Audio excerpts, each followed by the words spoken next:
وہ ہمارے ایک دانش والے ہیں، تو انہوں نے مضمون لکھا، کئی باتیں بڑی پسند آتی ہیں۔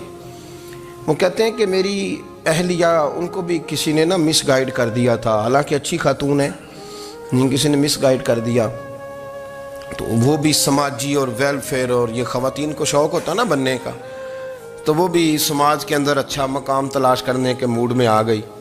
تو کہیں ایک دن جانا تھا تو بڑی بن سنور کے میرے ساتھ وہ گاڑی میں بیٹھ گئی۔ تو میں گاڑی میں، عورتوں کو یہ بھی مسئلہ ہوتا ہے نا کہ ہماری تعریف کرو، تو کئی دفعہ بعض مردوں بیچاروں کو جھوٹ بولنا پڑتا ہے، تو زبردستی کراتی ہیں نا جی۔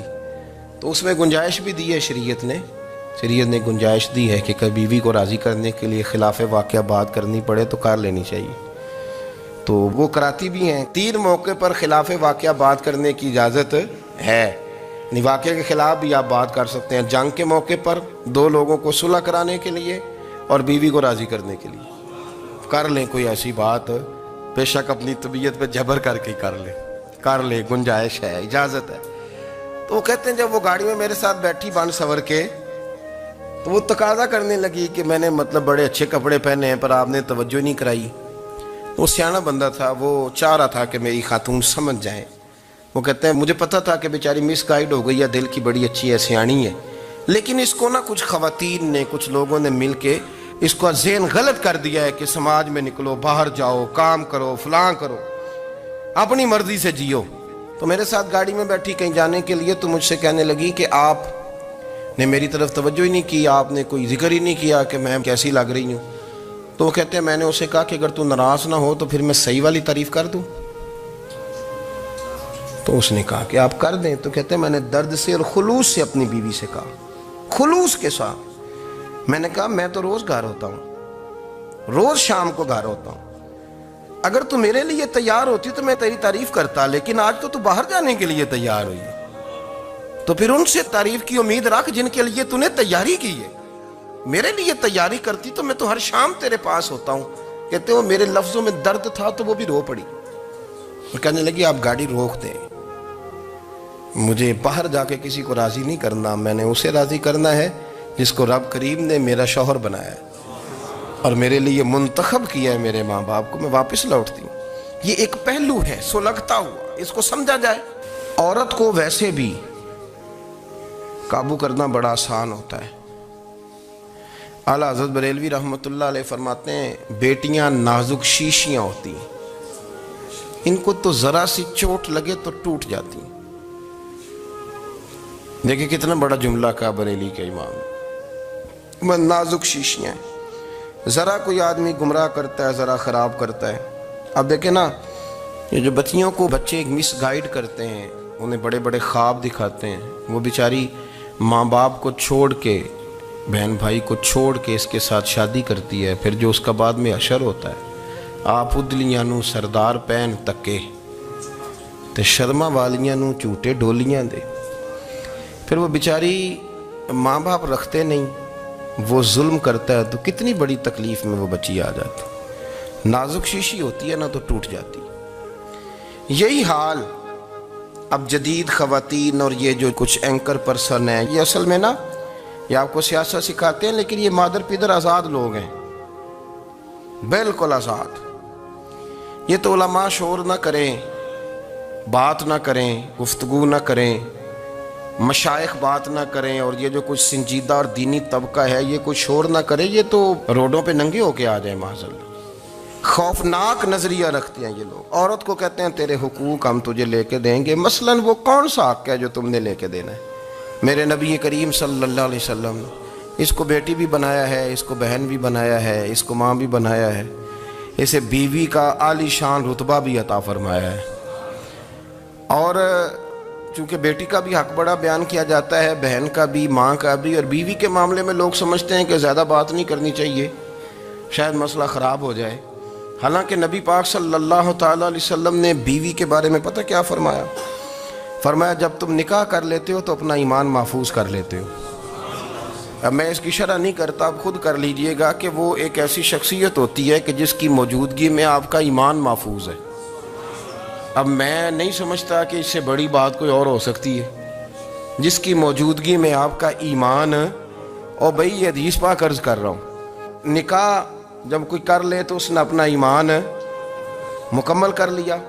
اس کا معنی یہ ہوا کہ آپ کا ایمان محفوظ ہے اس کی موجودگی میں۔ تو اس سے زیادہ بھی، یعنی ایمان سب سے قیمتی چیز ہے نا، تو اس کے محفوظ ہونے کی وجہ حضور نے نکاح بیان کر دی۔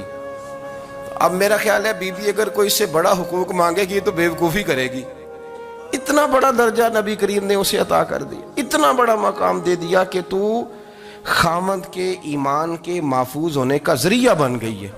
عورت کو جو حقوق رسول کریم صلی اللہ تعالی علیہ وسلم نے عطا فرمائے، نبی پاک نے جو حقوق دیے، دیکھیں نا، حضرت عبداللہ ابن عمر رضی اللہ تعالیٰ عنہ کی اہلیہ بیمار تھی، تو جلدی جلدی سے وہ آئے، تو جب بہت جلدی ہو، سفر بڑا شدید تھا، تو آپ نے جلدی سے نماز ادا کی، جلدی سے چلے۔ آپ کے خادم کہنے لگے حضور خیریت ہے؟ فرمایا میری بیوی بیمار ہے۔ تو اس نے عرض کی حضور آپ کی اہلیہ بیمار ہے، تو آپ نے نماز بھی جلدی سے پڑھی، سفر بھی جلدی جلدی کیا۔ تو فرمانے لگے یہ وہ چیزیں ہیں جو ہمیں مدینے والے رسول نے سکھائی۔ آپ اس کیفیات کو سمجھیں کہ حضور صلی اللہ علیہ وسلم نے درس دیا۔ اور پھر ایک اور بہت بڑی بات، یہ فضیلت کسی اور کو نہیں دی، جو عورت کو حضور نے فضیلت دی، یہ فضیلت کسی اور کو نہیں دی۔ کبھی حضور نے فرمایا کہ تمہارا ابا تمہارے ساتھ بہت سخت رویہ کرے تو تم نے اس کو اس سختی پر داد دینی ہے؟ فرمایا چلو اگر وہ زیادتی بھی کرے تو تم نے اس کے ساتھ سلوک اچھا ہی کرنا ہے۔ لیکن آپ ایک بات کو سمجھے نا کہ بچے کے بارے میں، بیٹے کے بارے میں، بیٹی کے بارے میں فرمایا 10 سال کے ہو کے نماز نہ پڑھیں تو سختی کرو، تمہارا ڈنڈا بھی لٹکنا چاہیے۔ بہت ساری جگہوں پہ بہت سارے لوگوں کے لیے سختی کا حکم دیا، لیکن عورت کے لیے حضور نے جو جملے کہے، اصل میں ہم سمجھتے ہیں کہ یہ ایک بات ہے، مشہور ہو گئی ہے روایت حدیث، تو بس اس کے پس منظر پر اور جملوں کے حسن پر شاید معاذ اللہ غور کرنے کی ضرورت نہیں، ذرا اس لفظ کی تاثیر پر غور کریں۔ حضور نے فرمایا عورت ٹیڑھی پسلی سے پیدا کی گئی ہے، یہ ٹیڑھی ہے، اس کو سیدھا کرنے کی کوشش کرو گے تو ٹوٹ جائے گی۔ تو حضور پھر ہمارے لیے حکم کیا ہے؟ فرمایا جیسی ہے تم اسی کے ساتھ نبھا کرو۔ آپ سمجھیں کہ اتنا محفوظ حضور نے درجہ دے دیا بی بی کو، اتنا محفوظ کہ فرمایا غلطی بھی ہو تو میرے غلاموں تم اس کے ساتھ نبھا کرو، گزارا کر لو۔ کو کیا اور حق چاہیے عورت کو، جس کو اس کی غلطیوں سمیت نبی پاک نے قبول کرنے کا حکم دے دیا کہ اس کی کمزوریوں سمیت قبول کر لو۔ اب اس کو اور کیا، کوئی کمزوریوں سمیت قبول کرتا ہے؟ کبھی آپ دکان پہ بیٹھے ہو تو آپ کہیں بھی اس میں یہ بھی غلطی، میرے مال میں یہ بھی کمزوری ہے، یہ بھی کمزوری ہے، یہ بھی کمزوری ہے، تو کر لے قبول؟ کرتا ہے کوئی؟ کوئی شخص ایسا ہو جو کسی چیز کی کمزوریاں بیان کر کے کہ اسے قبول کرو؟ پر رسول کریم صلی اللہ تعالی علیہ وسلم نے نا ہمیں سبق دیا، حضور نے ہمیں درس دیا، نبی پاک نے ہمیں پیغام دیا۔ فرمایا یہ ٹیڑھی ہے، سیدھی کرنے کی کوشش کرو گے تو بیچاری ٹوٹ جائے گی، تو اس کے ساتھ نبھا کر جاؤ۔ آپ میری بات کو سمجھیے گا۔ چلیں میں اس پر ایک اور بخاری مسلم کی حدیث پڑھتا ہوں۔ حضرت سلمان فارسی رضی اللہ تعالیٰ عنہ اور حضرت ابو درداء کے درمیان بھائی چارہ تھا۔ مکے سے مدینے جب لوگ آئے تو حضور نے بھائی بھائی بنایا تھا، ان کے درمیان بھائی چارہ تھا، تو ابھی پردے کی آیات نازل نہیں ہوئی تھیں، تو لوگ ایک دوسرے کی طرف جاتے تھے۔ حضرت سلمان فارسی رضی اللہ تعالیٰ عنہ حضرت ابو درداء رضی اللہ تعالیٰ عنہ کے گھر میں تشریف لے گئے تو دیکھا کہ ان کی بیوی بڑی غمگین بیٹھی ہیں۔ تو ہم نے فرمایا بہن کیا ہوا؟ تو کہنے لگی تمہارے بھائی کو دلچسپی کوئی نہیں رہی، ہر روز روزہ رکھ لیتا ہے اور ساری رات نفل پڑھتا ہے۔ حضرت سلمان فارسی کہنے لگے ٹھیک ہے کر لیتے ہیں بندوبست۔ نماز دین ہے کہ نہیں؟ دین ہے نا یہ چیزیں۔ لیکن حضرت سلمان فارسی جناب ابو درداء سے کہنے لگے آج میں نے تیرے گھر میں رہنا رات کو، کیونکہ وہ تو ساری رات نماز پڑھتے تھے، نفل پڑھتے تھے۔ انہوں نے کہا ٹھیک ہے، ایک بستر لا کے بچھا دیا حضرت سلمان فارسی کے لیے۔ سلمان فارسی فرمانے لگے دوسرا بھی لا۔ کہا وہ کیا کرنا ہے؟ فرمانے لگے تو نے بھی سونا ہے، میں نے بھی سونا ہے، تو نے بھی سونا ہے، عشاء پڑھیں گے اور پھر دونوں سوئیں گے۔ کہا میں نے تو نماز پڑھنی ہے۔ فرمایا تہجد کے وقت اٹھ کے پڑھیں گے، اللہ کے رسول بھی رات آخری حصے میں جا کے نماز پڑھتے ہیں۔ ادھر ساتھ سلا لیا، وہ تھوڑی کو دیر سوئے، اب عادت تھی ساری رات اٹھنے کی، ذرا اٹھنے لگے بستر سے تو حضرت سلمان فارسی فرمایا چپ کر کے سو جا، وہ بڑی رات پڑی ہوئی، چپ کر کے سو جا۔ وہ لیٹ گئے، پھر اٹھنے لگے تو فرمایا سو جا چپ کر کے، بڑا ٹائم ہے۔ سحری کے وقت اٹھے، نفل پڑھے، ان کا ارادہ تھا روزہ رکھنے کا، تو فرمانے لگے کل رکھا تھا نا، نفلی روزہ جی رکھا تھا، پرسوں بھی رکھا تھا، ترسوں بھی رکھا تھا، فرمایا آج نہیں رکھنا، آج میں تیرا مہمان ہوں، سارا دن کٹھے مل کے روٹیاں کھائیں گے، آج نہیں روزہ رکھنا، سلا دیا۔ اب حضرت ابو درداء رضی اللہ تعالیٰ عنہ کہہ تو کچھ نہ سکے، پر کہنے لگے سلمان تمہیں پتہ ہے تم کیا کر رہے ہو، نہ تم نے مجھے رات اٹھ کے زیادہ نفل پڑھنے دیے، سویرے روزہ نہیں رکھنے دیا۔ تو حضرت سلمان فارسی کہنے لگے کوئی لمبی بات تو نہیں نا، چلتے ہیں نا ابھی فجر میں مسجد نبی میں، تو نبی پاک کو بتاتے ہیں سرکار دو عالم علیہ السلام کی خدمت میں تو اپنی بات کرنا، میں اپنی کروں گا، حضور نتیجے کا اعلان فرما دیں کہ بات طے ہو جائے گی۔ حاضر خدمت ہوئے، عرض کی یا رسول اللہ صلی اللہ تعالیٰ علیہ وسلم یہ ساری رات نفل پڑھتے ہیں، ہر روز روزہ رکھتے ہیں، ان کی اہلیہ غمگین بیٹھی ہیں، حکم فرمائے۔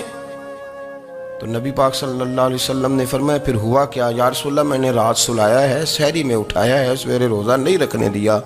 نبی پاک نے فرمایا سلمان فارسی نے ٹھیک کیا، سلمان فارسی نے ٹھیک کیا۔ پھر حضور نے فرمایا، نبی کریم نے فرمایا ابو درداء تیرے اوپر اگر اللہ کا حق ہے، اس کے رسول کا حق ہے، دین کا حق ہے، تو فرمایا تیری آنکھ کا بھی تیرے اوپر حق ہے، تیرے وجود کا بھی تیرے اوپر حق ہے۔ یہ حضور نے فرمایا تیرے بچوں کا بھی تیرے اوپر حق ہے، تیری بیوی کا بھی تیرے اوپر حق، اس حق کو بھی سمجھے۔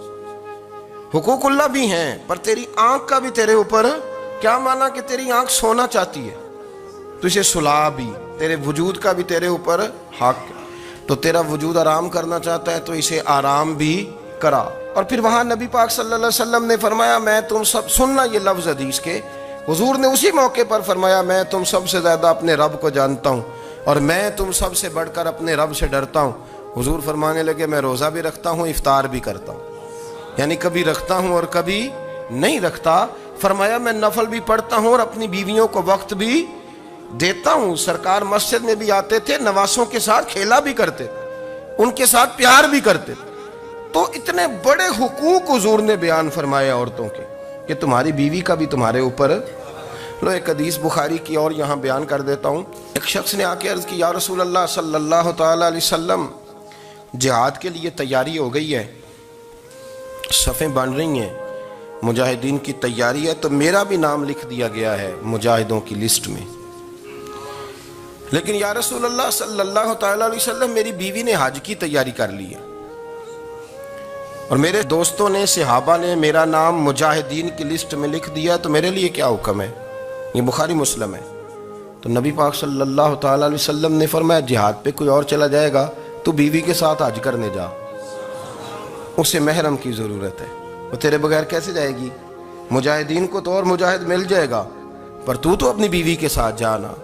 نبی پاک صلی اللہ علیہ وسلم نے مرد کو محافظ بنایا ہے، عورت کو مرد کا قیدی نہیں بنایا، بلکہ عورت کو حفاظت عطا کی اور مرد کو اس کا محافظ بنایا۔ اب بچیاں آزاد ہونا چاہتی ہیں، اور آزادی بھی وہ والی کہ جو بنیادی طور پر آزادی نہیں، فحاشی ہے۔ میں نے بہت پہلے کہا ہے کہ اسلام بیٹیوں کو قیمتی سمجھتا ہے۔ جس بندے کے پاس 20 تولے سونا ہو وہ چوک میں لے کے نہیں آتا، وہ قیمتی چیز ہے، اس نے چھپا کے رکھی ہوتی ہے۔ تو جو نبی پاک صلی اللہ علیہ وسلم کا کلمہ پڑھنے والے بیویاں، اسلام انہیں قیمتی سمجھتا ہے، کہتا ہے کہ تم قیمتی ہو لہذا گھر کے اندر رہو، تم باہر نہ ہو۔ لیکن عورتیں ہیں کہ ان کو بلا وجہ لوگ خراب کر دیتے ہیں اور بلا وجہ وہ اس مغالطے کا شکار ہو جاتی ہیں۔ اب آگے بڑھتے ہیں۔ قرآن مجید نے سورہ نور کی آیت نمبر 30 میں کہا کہ کل للمؤمنین یغضوا من ابصارہم، فرمایا کہ اے محبوب علیہ السلام مومن مردوں سے کہہ دو کہ اپنی نظریں جھکا کے رکھیں، اپنی نظریں۔ اور اگلی آیت میں فرمایا وَقُلْ لِلْمُؤْمِنَاتِ یغضضن من ابصارہن، فرمایا کہ اے محبوب مومن عورتوں سے بھی کہہ دو کہ اپنی نظریں جھکا۔ مرد بھی اپنی نظر جھکا کے رکھے گا عورت کی طرف، لیکن یہ ساری پابندی صرف مرد پر نہیں، عورت بھی غیر محرم کا چہرہ نہیں دیکھے گی، اس پر بھی اسی طرح نظر جھکانے کا حکم ہے، جس طرح کہ وہ ہر دکاندار کو بھائی جان کہہ کے گفتگو کرنے کی اس کو بھی اجازت نہیں ہے کہ وہ سمجھے کہ پابندی تو مرد نے کرنی تھی، میں نے تھوڑی کرنی تھی۔ وہ جس کے پاس جائے، جہاں بھی جائے، ڈاکٹر کے پاس جائے، باہر جائے، تو وہ جس طرح مرضی اس کا دل چاہے وہ بات چیت کرے، اس کی عورت کو بھی اجازت اسلام نہیں دیتا۔ بنیادی طور پہ اسلام شرم و حیا کا دین ہے، حیا کی بات کرتا ہے۔ حیا کی جب ہم تعریف کرتے ہیں تو حیا کی تعریف یہ ہے کہ کوئی کبھی چیز دیکھ کے نا تو آپ کی طبیعت میں کراہت محسوس ہو، آپ کوئی غلط جملہ منہ سے نکالتے ہوئے ذرا جھجکیں، آپ کوئی غلط بات کرتے ہوئے تھوڑا بوجھ محسوس کریں۔ ہمارے ہاں تیزی سے فروغ پایا ہے بے حیائی نے۔ سنگیوں کی محفلیں، یاروں کی محفلیں، اس میں غلیظ گفتگو ہوتی ہے الا ماشاء اللہ۔ جن دوستوں کو بڑی پاک صاف گفتگو کرنی چاہیے، دوستی کا رشتہ بڑا مقدس رشتہ ہے، جو یہاں ایک دوسرے سے پیار کریں گے جنت میں بھی اکٹھے داخل کیے جائیں گے۔ شرط یہ ہے کہ پیار اللہ رسول کی رضا کے لیے ہو، لیکن اس کے اندر اگر آپ کی گفتگو کچی ہو، کمزور ہو، فحاشی والی ہو، عریانی والی ہو، وہ ہمارے ہاں تو اب اس کو لوگ فیشن سمجھتے ہیں، اس کو مردانگی کی علامت سمجھتے ہیں کہ وہ جی ساری باتیں جی وہاں ہو گئیں، اور جس کا جو جی چاہا اس نے کہا۔ آپ جب حیا کے دائرے میں ہوتے ہیں تو آپ خود بھی سکون محسوس کرتے ہیں۔ دیکھیں نا، آپ کو نیند سکون سے کہاں آتی ہے؟ جہاں کمرہ بند ہو، چاروں جانب دیوار ہے، اوپر چھت ہے، خالی دروازہ بھی کھلا ہوا ہونا تو جب بندہ سکون لینا چاہتا ہے تو کہتا ہے یار ذرا دروازہ ذرا بند کر دو۔ وہ اچھی طرح اپنے آپ کو چھپا لیتا ہے نا حیا کے پردے میں، تو اللہ اسے سکون عطا کرتا ہے۔ اور جو اس سے بھی زیادہ ٹھنڈی نیند میں جانا چاہتا ہے وہ کہتا ہے لائٹ بھی بند کر دو۔ اب وہ مکمل طور پہ سمجھتا ہے کہ میں چاروں جانب سے چھپ گیا ہوں، اگر میں کھل کے بھی سو جاؤں گا تو میرا چونکہ پردہ قائم ہے تو مجھے کوئی دشواری نہیں ہوگی۔ آپ جب چھپ جاتے ہیں، جب آپ حیا کے اندر سمٹ جاتے ہیں، جب آپ چادر کے اندر آ جاتے ہیں تو آپ بہت ساری جگہوں پہ آسانی محسوس کرتے ہیں۔ تو حیا تو آپ کو سکون دیتی ہے، حیا تو دل کو راحت دیتی ہے۔ میں بڑی ذمہ داری سے بات عرض کرتا ہوں، قرآن مجید نے نا ایک مقام پہ مذاق کو، ایک مزاح ہوتا ہے خوش طبی، وہ نہیں، مذاق اڑانا، قرآن پاک نے نا مذاق کو ایک جگہ پہ جاہلوں کا طریقہ بھی قرار دیا ہے۔ بنی اسرائیل کے لوگوں سے حضرت موسیٰ نے کہا کہ گائے ذبح کرو اور ایک ٹکڑا مقتول کو مارو، زندہ ہو کے خود بتا دے گا مجھے کس بندے نے قتل کیا۔ تو کہنے لگے آپ ہمارے ساتھ مذاق کر رہے ہیں۔ تو قرآن مجید کہتا ہے کہ حضرت سیدنا موسیٰ علیہ السلام فرمانے لگے اعوذ باللہ ان اکون من الجاہلین، فرمانے لگے میں اللہ کی پناہ مانگتا ہوں کہ میں جاہلوں میں سے ہو جاؤں۔ یہ مذاق کرنا تو جاہلوں کا طریقہ ہے۔ اگر آپ کی زبان سے بے حیائی کا جملہ نکل گیا، اگر آپ کی زبان سے بے حیائی کا جملہ نکل گیا، آپ نے کہہ دیا کہ ہم آزاد لوگ ہیں، جو مرضی کریں گے، جو مرضی کہیں گے، جو ہمارا دل میں آئے گا کریں گے، تو پھر تو لوگ آپ کا وہ حشر کریں گے کہ آپ سے برداشت ہی نہیں ہوگا۔ جس کا لوگ مذاق بنا لیتے ہیں اور جو مذاق بن جاتا ہے پھر اسے کچھ جینے دیتا ہے۔ آپ حیا کی چادر میں چھپیں گے تو بچیں گے، اگر آپ نے اپنا مذاق بنوا لیا یہ کہہ کے کہ میں نے مرضی کرنی ہے، پھر یاد رکھنا چھپنے کو جگہ نہیں ملے گی۔